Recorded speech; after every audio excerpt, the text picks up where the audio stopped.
목소리를 듣지 마시고 말씀을 듣게 되기를 바랍니다. 네, 목소리 안 좋습니다, 오늘. 오늘 대림절 세 번째 주일입니다. 말씀을 통해 선포되는 하나님의 말씀을 듣기를 원합니다. 인간의 이야기들, 또 목회자, 설교자의 생각을 듣는 것이 아니라 성경에 나타나 있는 하나님 말씀을 듣고 그 음성을 듣는 시간 되기를 원합니다. 오늘 대림절 세 번째 주일의 말씀은 잠잠히 기다려야 하는 이유 라는 제목을 가지고 예레미야 애가서 3장 19절 26절을 같이 나누기를 원합니다. 여러분, 예레미야 애가는요, 예레미야가 썼다고 전해지는데 확실치는 않습니다. 그런데 아마도 그럴 것 같습니다. 그런데 이 예레미야는요, 어떤 사람이냐면 망해가는 유다를 보면서 또 그 백성들을 보면서 한탄하며 눈물로 슬픔을 노래한 사람입니다. 그래서 예레미야 애가입니다. 애가가 슬픈 노래라는 뜻이거든요. 고난의 한복판 가운데 있었습니다. 유다가 어떻게 망해가는지를 두 눈 뜨고 계속 지켜보고 있었습니다. 사실 예레미야는요, 유다가 바벨론에게 승리하기를 원했죠. 지기를 원치는 않았습니다. 멸망하기를 원치 않았던 것이죠. 그의 마음은 그랬는데 실질적으로 예레미야가 사역할 때 그의 외침이나 선포는 어떤 거였느냐 하면요, 이런 거였는데 우리 한번 앞에 보십시오. 예레미야 21장 우리 8, 9절을 우리 한 목소리로 같이 한번 읽어보겠습니다. 시작. 여호와께서 말씀하시기를 보라, 내가 너희 앞에 생명의 길과 사망의 길을 두었노라. 너는 이 백성에게 전하라 하셨느니라. 이 성읍에 사는 자는 칼과 기근과 전염병에 죽으려니와 너희를 애워싼 갈대아인에게 나가서 항복하는 자는 살 것이나 그의 목숨은 전리품같이 되리라. 아멘. 내 목숨이 전리품처럼 된다는 것은 노예로 끌려간다, 포로로 끌려간다는 얘기예요. 그런데 그게 더 낫지. 항복해야 산다는 거예요. 예레미야는 유다가 바벨론에게 승리하기를 원했지만 실질적으로 뭐라고 설교하고 선포했냐면 항복해야 된다. 이렇게 이야기를 했던 것입니다. 우리 하나 더 읽어보겠습니다. 예레미야 38장입니다. 이것도 같이 한 목소리 읽어보겠습니다. 시작. 예레미야가 시드기야에게 이르되 만군의 하나님이신 이스라엘의 하나님 여호와께서 이같이 말씀하시되 내가 만일 바벨론의 왕의 고관들에게 항복하면 내 생명이 살겠고 이 성이 불사람을 당하지 아니하겠고 너와 내 가족이 살려니와 네가 만일 나가서 바벨론의 왕의 고관들에게 항복하지 아니하면 이 성이 갈대아인의 손에 넘어가리니 그들이 이 성을 불살할 것이며 너는 그들의 손을 벗어나지 못하리라 하셨나이다. 네, 아멘. 여기에도 보니까 항복하라는 거예요. 시드기야가 누구냐면 그 당시에 이스라엘의 마지막 왕이거든요. 유다의 마지막 왕인데 계속 항복하라. 항복해야만 산다. 그게 사는 길이다. 우리나라로 말하면 일제시대 친일파가 하는 얘기 같지 않아요? 일본에 항복해야만 산다. 일본이 우리보다 우수하다. 뭐 그렇게 친일파들이 외치고 다녔다고 그러잖아요. 그 얘기를 딱 생각하니까 예레미야가 딱 매국노 같죠. 많은 사람들이 이 예레미야를 매국노라고 아마 생각했을 겁니다. 저게 지금 도대체 무슨 말이야? 이럴 때 단합해서 싸워야 이기지. 항복하라니, 포로로 끌려가라니, 이게 무슨 말인가? 저런 사람이 저거 하나님을 믿는 사람인가? 아마 그렇게 이야기했을지도 모르겠습니다. 실제로 예레미야를 죽이려는 사람은 바벨론이 아니라 유다 사람들이었습니다. 실제로 예레미야는 시위대 뜰, 감옥인데 거기에 갇히기도 했던 것입니다. 여러분 생각해 보십시오. 예레미야는 이런 말씀을 전하고 싶지 않았어요. 그도 싸우자, 결상전, 일사가고 싸우자. 그러면 하나님께서 힘주셔서 반드시 이기게 하실 것이다. 이렇게 말하고 싶었다고요. 이게 믿음의 권면 같고 하나님을 믿는 자의 모습 같지 않습니까? 근데 이렇게 말하면 좋은데 그게 아닌 걸 어떻게 해요? 하나님의 말씀은 그렇게 선포되고 있지 않았어요. 이렇게 하면 모양은 참 좋은데 하나님 뜻이 아니에요. 그래서 이런 말을 할 때 많은 사람들이 이 말을 듣고 구원의 생명을 사는 길에 접어들려면 반드시 분별의 지혜가 있습니다. 거룩해져야 돼요. 내가 원하는 것과 하나님이 원하시는 것이 무엇인지를 분별할 수 있는 능력을 거룩이라고 하거든요. 근데 그게 필요했던 것입니다. 하나님의 생각은 달랐습니다. 하나님은 비록 용기 없고 비굴하다는 말을 들을지라도 항복해야 한다고 말씀합니다. 모양새는 좀 빠져요. 비록 바벨론의 전리품이 되어서 노예가 돼서 고생하며 살지라도 포로가 되라고 하는 것이면 우리가 인정할 수 없는 일입니다. 포로가 되는 것은, 노예가 되는 것은 하나님의 선민으로 인정할 수 없어요. 그런데 그렇게 해야만 산다는 것입니다. 하나님의 말씀이셨어요. 내가 원하는 대로, 우리가 원하는 대로 하면 죽는다는 거예요. 이 말씀이 선포되고 있었습니다. 저는 이 말씀 읽으면서 이 대목에서 우리의 신앙이 무엇인지를 한번 생각해 봐야 합니다. 여러분, 하나님 앞에 서는 올바른 신앙이란 뭘까요? 이렇게 한번 정해 볼 수가 있는데, 내가 원하는 것을 성취하는 것보다 하나님의 뜻이 성취되는 것, 이게 하나님 앞에 올바른 신앙이죠. 신앙을 통해서 내가 성취되는 게 아니라 하나님이 나에게 하나님의 뜻을 성취하시는 것입니다.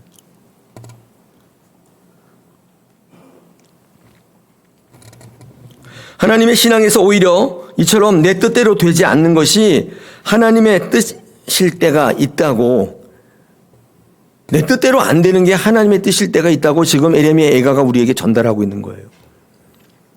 그럴 때가 있다는 거예요. 여러분, 그러나 시드기야는 예레미야의 말을 듣지 않았습니다. 하나님의 말씀에도 불구하고 독자적인 길을 걷습니다. 여러분, 시드기야가 에레미야의 말을 듣지 않았던 이유 두 가지가 있습니다. 첫째가 불신앙입니다. 불신앙. 이 불신앙이 뭐냐면 에레미야가 전하는 하나님을 믿지 않았습니다. 그럴 리 없다는 거예요. 하나님이 항복하라고 할 리가 없다는 거예요. 하나님은 전쟁의 신이시고 하나님이 함께하면 승리하기 때문에 하나님은 그렇게 말씀할 리가 없다는 거예요. 불신앙은 뭐냐면 하나님의 말씀을 그대로 믿지 않는 거예요. 자기의 생각을 투영하는 거예요. 왜 이렇게 생각했냐면 시드기야는 위에 있는 북쪽에 있는 바벨론보다도 남쪽에 있는 애굽을 더 의지했습니다. 애굽이 와서 도와줄 거라고 생각했어요. 하나님보다 애굽을 더 의지했어요. 이게 불신앙이에요. 불신앙, 신앙이 아니란 뜻이죠.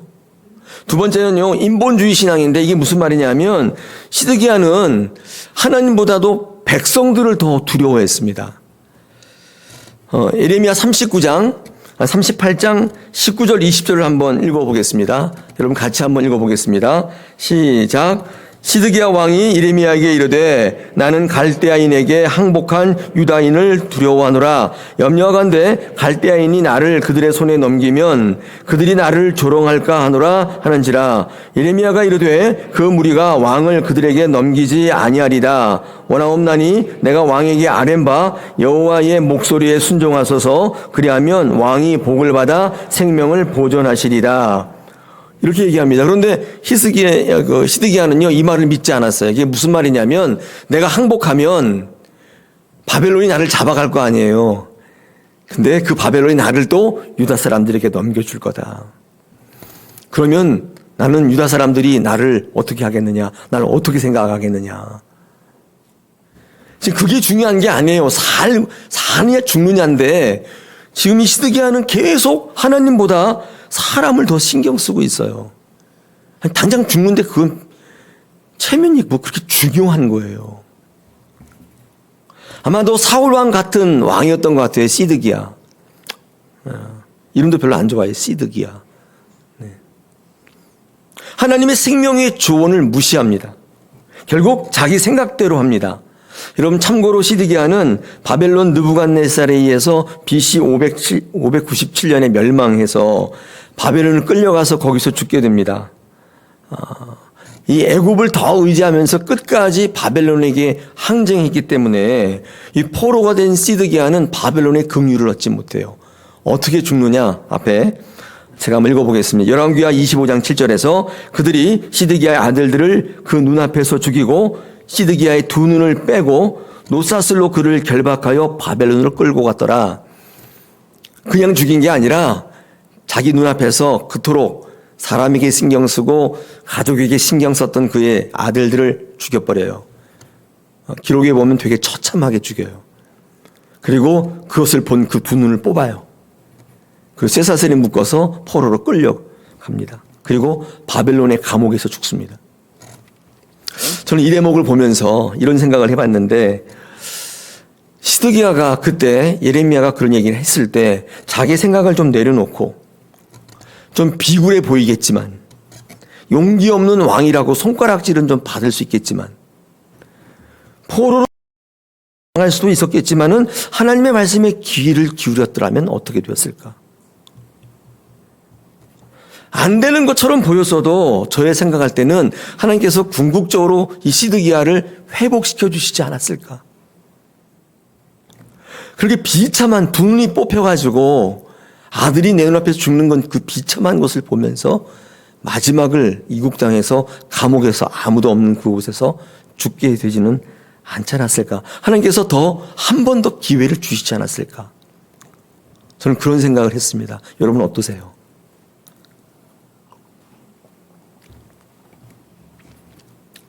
예레미야가 했던 말을 시드기야가 듣지 않았던 가장 결정적 원인, 그놈의 자기 생각, 그놈의 자기 주장, 자기의, 자기 판단. 결정적으로 예레미야의 말을 듣지 않게 했던 주요 원인이었습니다. 여러분 그렇습니다. 그때는 이 시드기야가 몰랐을 수 있어요. 우리는 다 알고 있으니까, 지나간 일이니까 우리가 보면 알 수 있지만 그 상황 속에 있었던 당시에 시드기야는 몰랐을 수 있습니다. 여러분 그래서 우리도 똑같잖아요. 지금 이 상황 속에서 하나님 우리에게 주신 뜻이 뭔지 모르잖아요. 그저 내 뜻대로 하는 게 맞는 것처럼 보이잖아요. 여러분 그 중요한 게 있습니다. 뭐냐면 우리가 그런 우를 범하지 않으려면, 시드기야처럼 되지 않으려면 우리보다 앞서 살았던 믿음의 선진들의 삶에서 배워야 돼요. 성경 이거 뭐하러 읽냐 이렇게 하지 마시고, 이 성경 안에는 우리의 삶 속에 당하는 모든 상황들이 거의 모두가 망라되어 있어요. 우리의 불신앙의 모습, 우리의 인본주의적인 모습 나와 있어요. 그렇게 살았던 믿음의 선진들이 어떻게 됐는지, 하나님의 뜻대로 살았던 믿음의 선진들이 어떻게 승리했는지를 우리보다 앞서 살았던 그들에게서 배우셔야 돼요. 이거를 게을리하면 우리는 시드기야의 전철을 밟게 돼요. 그때는 그게 최선이었어요. 최선. 그게 가장 좋은 것처럼 보였다고요. 여러분 그렇기 때문에 이 에레미야서를 비롯해서 에레미야 애가가 쓰인 목적이 있습니다. 그건 뭐냐면 참 아이러니하게도 멸망하는 하나님의 나라의 백성에 대한 이야기를 하고자 하는 것입니다. 아이러니하죠. 승리하는 하나님의 나라의 백성을 이야기하는 게 아니라 멸망하는 참 하나님의 나라의 백성을 이야기하는 거예요. 승리하는 하나님의 나라의 백성을 이야기하고자 하는데 실패라는 순종을 통해서 이야기하고 있는 거예요. 실패를 말하는 게 아니에요. 승리를 말하는데 실패, 순종을 통해서 이야기하는 거예요. 여러분 고난당하고 어려움이 있는데 그게 곧 실패가 아니라고 말하는 거예요. 그 안에 있는 하나님의 뜻을 이해하고 분별하고 따르고 순종하면 그게 승리라는 사실을 말씀하고자 하는 거예요. 그러면 여러분 당하는 고통이, 고난이 하나님의 본심이 아니래요. 여러분 3장 33절 한번 보십시오. 같이 한번 읽어보겠습니다. 예레미야 예가 3장 33절입니다. 시작. 주께서 인생으로 고생하며 근심하게 하심이 뭐가 아니라고요? 본심이 아니라는 거예요. 하나님의 원래 계획과 의도가 아니라는 거예요. 그게 원래 마음이 아니라는 것입니다. 꼭 믿으시기 바랍니다. 하나님 여러분을 괴롭게 하는 하나님이 아니에요. 여러분을 죽이려고 하는 하나님이 아니라 그 말이에요. 오늘 예레미야 애가는 실패를 통해 함께 하시는 하나님과 그 백성을 이야기하고 있는 거예요. 예레미야는 사역할 때도 이해되지 않는 말들을 해서 뭐 항복하라, 포로로 가라, 이해되지 않는 말을 하더니만 그 다음에 오늘 예레미야 애가에서는요 더 이해되지 않는 것을 이야기합니다. 앞뒤가 안 맞는 얘기를 또 해요. 제가 한번 말씀드릴 테니까 한번 성경을 통해 확인해 보십시오. 22절입니다. 22절에 뭐라고 하냐면 여호와의 인자와 긍휼이 무궁하심으로 우리가 진멸되지 아니할 거다. 이게 무슨 말이에요? 하나님의 인자와 긍휼이 무궁하기 때문에 진멸되지 않을 거라고요? 지금 어떤 상황에 다 망해가지고 지금 진멸됐는데 뭘 안 돼요. 지금 예레미야는 사역 때도 이상한 말 하더니만 지금도 이상한 말이에요. 이거 다 망해서 지금 포로로 끌려왔는데 진멸이 안 돼요. 이상하죠? 26절은 더 이상하고 기가 막힙니다. 26절, 23절입니다. 제가 한번 읽어보겠습니다. 이것이 아침마다 새로우니 주의 성실이 크도소이다. 이게 무슨 말이에요? 우리가 포로되고 망하게 된 게 주의 성실이 크기 때문이라는 거예요, 지금? 우리를 망하게 하는데 하나님이 매우 성실했다는 얘기예요? 기가 막히고 코가 막히는 거예요. 이 대목에서 물 한 잔은 하겠습니다. 여러분 이상하지 않습니까? 전후가 다 이상해요. 앞뒤가 안 맞아요. 24절에서 이레미야는 계속 이야기합니다. 내 심령에 이르기를 여호와는 나의 기업이시니 그러므로 내가 그를 바라리라. 우리가 망하는데 최선을 다하는 그런 하나님이 나의 기업이라고 고백하고 있습니다. 그렇게 나는 그 하나님을 끝까지 바라보겠대요. 어이가 없어요. 여러분 25절에서 예레미야는 결정적으로 하나님을 다음과 같이 고백하는데 기다리는 자에게나 구하는 영혼들에게 여호와는 선하시다.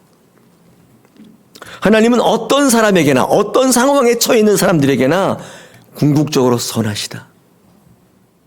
너희가 지금 망했거나 포로로 끌려왔거나 뭐 어쨌거나 간에 하나님은 가장 선하시다. 여기까지 고백을 하는 거예요. 여러분 그러면서 오늘 설교의 말씀의 주제의 말씀을 하는데 26절은 같이 한번 읽어보겠습니다. 준비 시작. 사람이 여호와의 구원을 바라고 잠잠히 기다림이 좋도다. 아멘. 이게 예레미야의 진짜 결론이에요.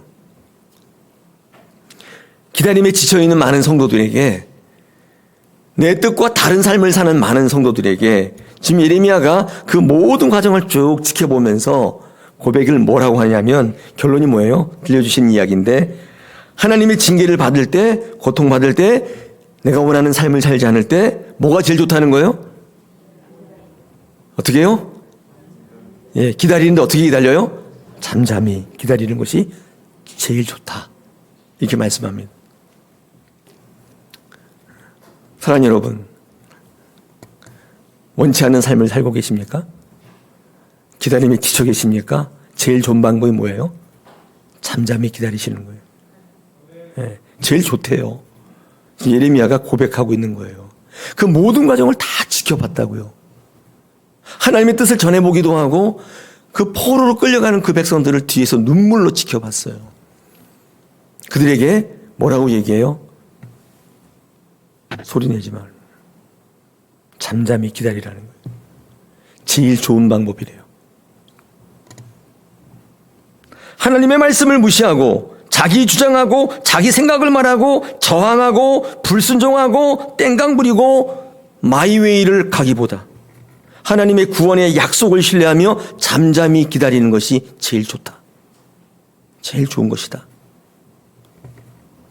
하나님 앞에서의 가장 바람직한 하나님을 향한 성도의 자세와 태도는 잠잠히 기다리는 것이라고 예레미야는 우리에게 말씀하고 있습니다.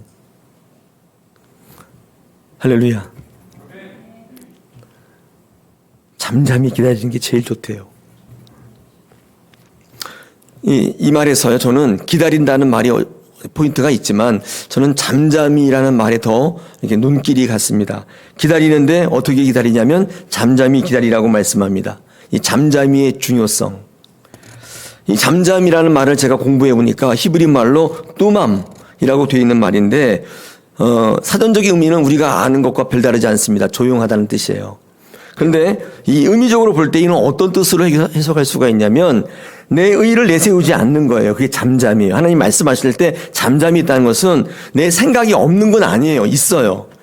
내 경험과 내 삶의 연륜으로 볼 때 그렇게 하면 안 될 것 같아. 내 생각은 분명히 있는 건데 말하지 않는 거예요.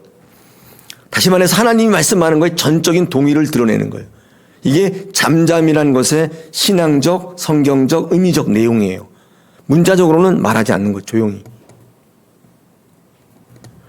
그러니까 하나님의 징벌에 대해서, 하나님의 하는 일들에 대해서 원망이나 불평이나 내가 볼 때는요, 내가 생각할 때는요, 내가 살아보니까요, 이렇게 말하지 않고 그의 선하심을 믿고 그의 능력을 의지해서 말하지 않을 것을 권고하는 신앙의 실천의 가장 절정인 거예요. 말하지 않는 거예요. 입을 닫는 것입니다. 제가 목회하다 보면 우리의 불신앙은요, 주로 말로 드러날 때가 참 많아요. 안 된다, 못한다, 이렇다 저렇다. 이 말로 우리의 불신앙이 다 드러날 때가 참 많이 있습니다. 여러분, 그럴 때 여러분의 말을 하지 마시고 믿음의 말을 하세요. 이게 잠잠이거든요. 잠잠이에요. 여러분, 말의 중요성은 아무리 강조해도 지나침이 없죠. 왜냐하면 하나님은 말씀으로 천지를 지으셨습니다. 하나님의 자녀된 우리들도 마찬가지예요. 말로 모든 걸 만들 수 있어요. 말이 얼마나 중요한지 몰라요. 여러분, 입술로 고백하면 구원이 이루어지는 거 아시죠? 이 두 가지의 말씀을 한번 같이 읽어보겠습니다. 한 목소리로 같이 읽어보시는데 여러분의 말씀 듣기를 원합니다. 로마서 10장 시작. 사람이 마음으로 믿어 의에 이르고 입으로 신하여 구원에 이른다. 야고보서 5장 시작. 그러므로 너희 죄를 서로 고백하며 병 낫기를 위하여 서로 기도하라. 의인의 간구는 역사하는 힘이 크다. 아멘. 입으로 구원하니까, 신하니까 뭐가 돼요? 구원에 이른다는 거예요. 입으로 선포하면요, 구원에 간다는 거예요. 마음으로 믿으면 의인밖에는 안 돼요. 입으로 선포하는 거. 서로 고백하는 사람이 의인인 거 아시죠? 여기 고백을 안 해요. 만나면 그냥 자기만 알고 있어요. 아무리 기도해도 역사가 없다는 것입니다.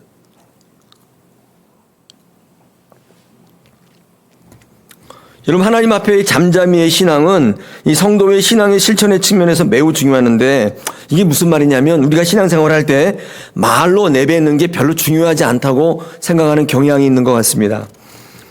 이 말의 고백과 간증과 결단이 얼마나 파워풀한지를 잘 모르세요. 말을 잘 안 하세요. 오히려 제가 대표로 한번 얘기해 보면 통성기도 끝나고 이제 결단기도 할 텐데, 말을 안 하세요. 기도를 안 해요. 여러분, 인도자가 성령의 인도에 따라서 우리 다 같이 한번 통성합시다, 말을 냅시다 하면 입을 여실 필요가 있는 거예요. 나는 그렇게 생각하지 않아. 나의 기도의 방법은 속으로 하는 거야. 내 마음으로 할 거야. 그렇게 여러분의 마이웨이를 가실 필요는 없어요. 입을 열라고 할 때 입을 여시는 거 있죠? 여러분, 이것이 잠잠이의 기도예요. 왜 그런 줄 아세요? 순종하는 기도이기 때문에 그렇습니다. 나는 내 기도하는 방법이 있어. 난 통성기도 같은 거 안 해. 목사님, 내가 기도 안 하는 줄 아세요? 속으로 합니다. 그렇게 하지 마세요. 입을 열라고 하실 때 입을 여셔야 돼요. 그게 뭐라고요? 잠잠이의 기도예요. 잠잠이. 잠잠이는 하나님의 뜻과 하나님의 섭리를 신뢰하기 때문에 말을 하지 않는 것이 잠잠이잖아요. 순종이잖아요. 절대적인 신뢰잖아요. 이상하게 입을 열고 기도하는 게 잠잠이 기도예요. 나는 그렇게 생각하지 않기 때문에 나는 꿋꿋이 나의 길을 가겠어. 그렇게 하실 필요가 없어요. 제가 목회하면서 보면은 하나님이 말씀하실 때 전면적으로 무시하거나 저항하거나 반항하는 분들은 교회에서 만나볼 수 없으니 그런 분은 안 계세요. 그런데 이런 분들은 계세요. 하나님의 말씀에 대하여 은근히 무시하면서 결과적으로는 자기 길 걷는 사람은 많아요. 그러니까 잠잠이의 반대말은 은근히예요. 은근히. 오늘 예레미야 예가가 우리에게 말씀합니다. 예레미야 선지자가 그럴 필요가 없다는 거예요. 내가 원하는 인생을 살고 있는가? 어려움이 있는가? 그렇다면 내가 고백한다. 하나님을 절대적으로 신뢰하고 하나님께 저항하고 뒤돌아서지 말고 잠잠히 기다리라.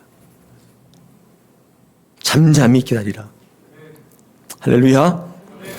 자, 그렇다면 왜 잠잠히 기다려야 되는가?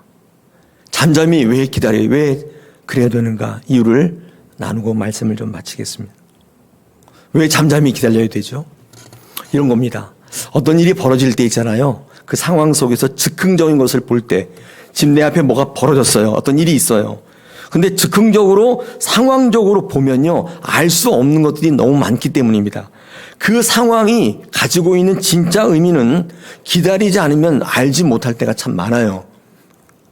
숨겨져 있기 때문에 그래요. 어떤 일이 발생하면요, 그걸 좀 가만히 지켜봐야 돼요. 근데 즉흥적으로 상황적으로 얘기하면 그 의미를 알지 못할 때가 참 많아요. 예레미야 21장 9절을 읽으셨는데 거기에 뭐라고 하냐면 아까 읽으셨을 때 예레미야가 항복하라고 하잖아요. 근데 사람들은 다 항복하기 싫다고 그랬어요. 왜 그러냐면 거기 보니까 유다에 남아있으면 승리할 것처럼 보이지만 사는 것처럼 착각할 수 있지만은 결국 이 유다에 남아있으면 칼, 기근, 전염병 같은 것으로 어차피 죽는다는 거예요. 지금은 너희가 보이지 않지. 애국심, 승리에 대한 갈망 이런 것 때문에 항복이 보이지 않지. 그런데 항복해야 산다는 거예요. 너희는 당장밖에 못 보지만 일어나는 상황 속에 나는 하나님은 그 앞에 일을 보고 있다는 뜻이에요. 이런 곳에서 잠잠히 있는 것은 하나님의 절대적인 신뢰 외에는 할 수 없어요.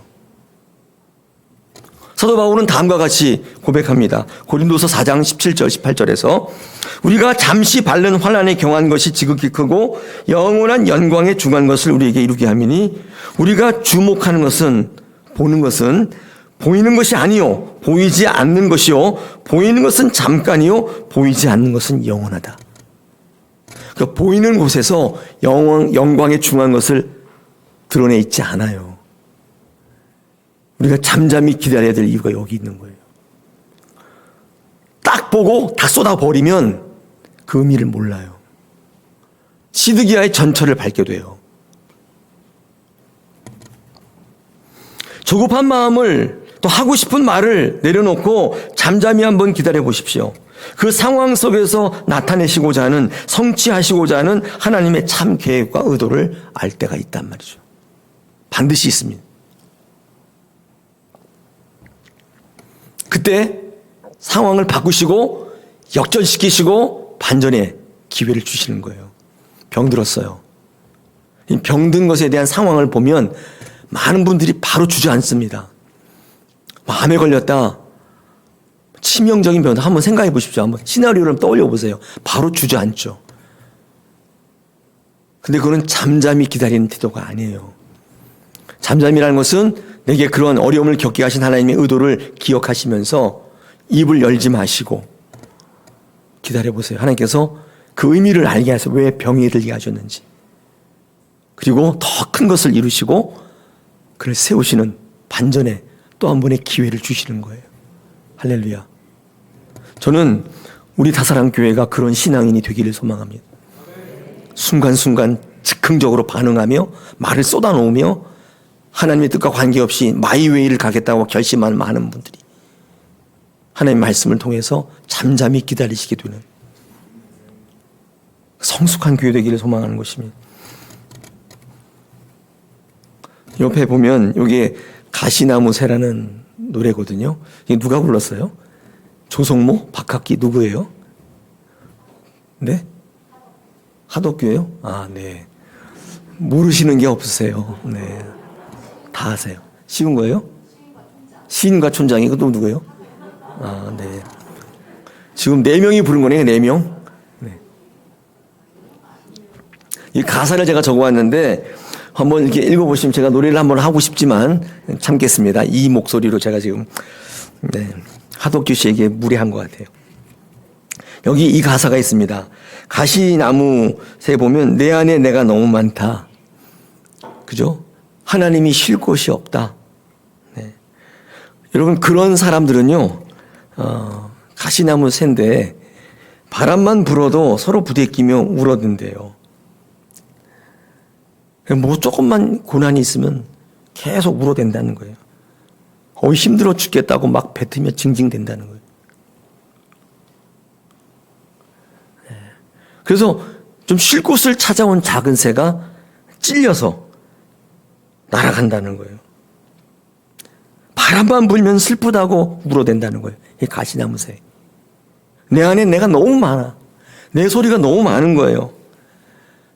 늘 상황 보니까 이건 아니고 저건 아니고 매일 말이 많아요. 자기의 주장이 너무 많아요. 그래서 매일 떠들어대는, 그리고 찾아온 새를 찔러가지고 쫓아버리는 그런 노래입니다. 한번 들어보면 좋겠지만 나중에 한번 듣겠습니다. 여러분, 잠잠히 기다리시면 여러분 안에 많은 영혼들이 와서 깃들게 돼요. 옳은 얘기라고 막 하시면 안 돼요. 작은 새가 찔려서 날아가 버리는 거예요. 여러분, 정말 시작은 알아야 시작되지만 그 길을 걷는 것은 믿음이 있어야 걸을 수 있습니다. 그래야 참 끝에 도달할 수 있어요. 이게 과정입니다. 눈앞에 벌어지는 상황 속에서 의문, 저항, 항의, 자기 주장이 있을 수밖에 없어요. 왜냐하면 보는 관점과 시각이 다 다르기 때문에 그래요. 우리 이런 말들 자주 하잖아요. 100명이면 100명이 다 다르다. 그런 말씀을 하잖아요. 다 달라요. 여러분, 그런데 거기에 뭔가게 같다면, 공감이 있다면 그럼 뭔지 아세요? 서로 공감했기 때문이 아니에요. 그 어떤 부분이 희생되었기 때문이에요. 그래야 공감대가 있는 거예요. 100이면 100이 다 다릅니다. 저를 바라보는 관점이 다 달라요.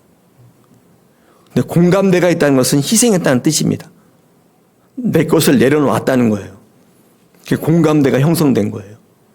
100명이 다 하나가 딱 생겼다, 그런 뜻이 아니에요. 그런 것은 절대로 있을 수 없어요.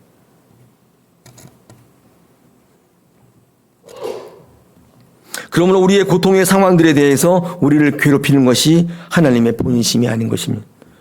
그로 인해서 우리를 죽이려는 것이 본심이 아닙니다. 그럼 하나님의 본심은 뭐냐? 더 좋은 것, 더 귀한 것, 더 완전한 것을 주시는 거예요. 하나님은 더 좋은 것을 주시지 못해서 안달나신 분이에요. 그러므로 신앙인에게는 시험과 고난이 면제되지 않습니다. 그것을 통해서 더 좋은 것을 원하시는 하나님의 본심이 있기 때문에 그래요. 이 모든 것은요, 기본적으로 인내와 기다림이 요구됩니다. 기다릴 때만이, 잠잠히 기다릴 때만이, 여러분 22절 보십시오. 뭐를 누리게 되냐면 하나님의 인자와 긍휼을 경험할 수 있는 것입니다. 기다리지 못하고 당장의 현상과 상황에 매몰되면 모든 게 무자비예요.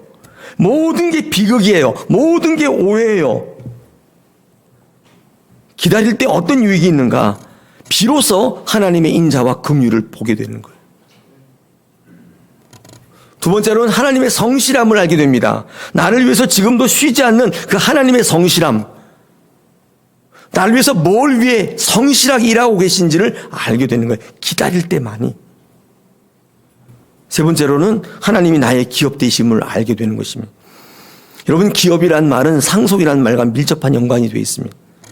하나님이 나의 기업이란 말은 하나님이 나의 분깃이라는 말에서 나온 거지요.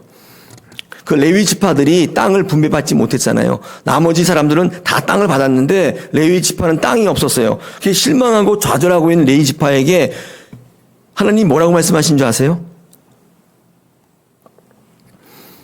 이거는 제가 안 적어왔는데 여호수아 18장 7절에서 레위 사람들은 너희 중에 분깃이 없나니 여호와의 제사장 지분이 그들의 기업이 될 것이며, 이렇게 돼 있어요. 그러니까 이게 무슨 말이냐면 내가 너의 기업이다. 내가 너의 분깃이다. 한번 선택해. 땅을 선택할 거야? 나를 선택할 거야? 레위 지파에게 물은 거예요. 땅에 기업이 없다고. 여러분, 묻겠습니다. 땅이 좋아요? 하나님이 좋아요? 대답이 시원찮아요? 돈이 좋아요? 하나님이 좋아요? 아, 이거 좀 어려운 질문인가 보다. 네. 지금 물으신 거예요. 근데 잠잠히 기다리면요, 하나님의 기업이 되겠다고 고백이 터져 나온다는 거예요. 기다리지 못하면 돈 선택하는 거예요. 마지막으로 어떤 유익이 있냐? 하나님의 선하심을 알게 된다. 여러분, 선하심, 하나님의 선하심은 궁극적으로 예수 그리스도를 얘기하는 것이고요. 천국을 얘기하는 것입니다. 마태복음 20장에 포도원 품꾼의 비유가 있는데 그때 아침 일찍 와서 일하는 사람에게 한 데나리온, 저녁 늦게 오후 5시 마감 1시간 전에 온 사람도 한 데나리온 줬습니다. 그때 아침 일찍 온 사람이 하나님에게 뭐라고 했어요? 주인에게? 왜 똑같이 줍니까? 내가 더 많이 일했는데. 이렇게 하면서 주인을 탓할 때 주인 되신 하나님께서 이렇게 말씀합니다. 내가 선한데 네가 나를 악하게 보느냐? 내가 내 것을 가지고 선하게 하는데 네가 왜 나를 악하게 보느냐? 내 것이나 가지고 꺼져라. 이것이 다 나의 뜻이다. 하나님의 선하심. 여러분, 그 포도원 품꾼의 비유는 천국 비유예요. 하나님이 우리에게 주시는 가장 선하심은요, 돈도 아니고 땅도 아니에요. 궁극적으로 하나님의 본심은 천국인 거예요. 오해하시면 안 돼요. 사랑하는 여러분, 더 정확히 말씀드리면 하나님 선하심은 예수님이요, 더 직접적으로 말씀드리면 피 흘리는 십자가예요. 하나님의 선하심이에요. 망할 때, 패배할 때 잠잠히 기다리세요. 함부로 말하지 마세요. 하나님의 선하심을 믿고 하나님의 시간을 기다려 보십시오. 어떤 인생을 살게 되는지. 하나님께서 본심이 아니세요. 본심을 숨기고 계세요. 큰 하나님의 것을 누릴 줄로 믿습니다. 한 해가 다가오고 있습니다.